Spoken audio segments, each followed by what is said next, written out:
زموږ ویډیو در سره لایک کړئ او سحر میډیا چینل در سره سبسکرایب کړئ. مننه. افغان 19 کلن لوبډلې په نړیوال جام کې ځان ته اووم مقام وګټه. په پرونۍ لوبه کې افغانستان 19 کلن او ساوث افریقا 19 کلن د یو له بل سره مخامخ شول چې د لوبې پچه یا ټاس ساوث افریقا لوبډلې وګټه او لومړی د توپوهنې پریکړه وکړه. خو د ساوث افریقا لوبغاړي ښه ونه ځلېدل او افغانستان بالران پرې قوي شول او یو تر بل یې همدغسې سوځېدل. خو بیا هم په ساوث افریقا کې تر ټولو زیاتې منډې بیا جیبرډ وکړې چې 34 منډې وې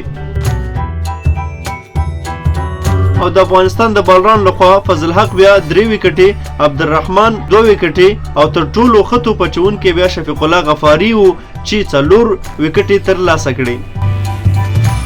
نو په دې سره ساوث افریقا د ټولو لوبغاړو په سوځېدو سره 154 منډې په 9 اورونو کې جوړې کړې چې افغانستان لوبډلې ته 155 هدف وټاکه.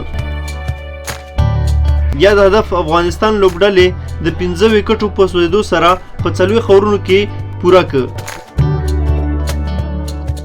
چې تر ټولو زیاتې منډې بیا ابراهیم زدران وکړې چې 3 همداسې صدیق الله اتل هم ښه وځلېده، هغې 40 منډې وکړې او ډېر په اسانۍ سره یې سویلي افریقا لوبډلې ته ماتې ورکړه او ځان ته یې اووم مقام وګاټه.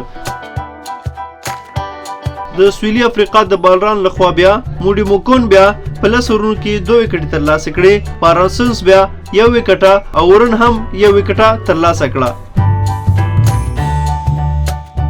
نو دا اوس زموږ د نن ورځې خبر. امید لرم چې تاسو به خوښ شوي وي. د نورو خبرونو دپاره زموږ دغه چینل در سره هرو مرو سبسکرایب کړئ.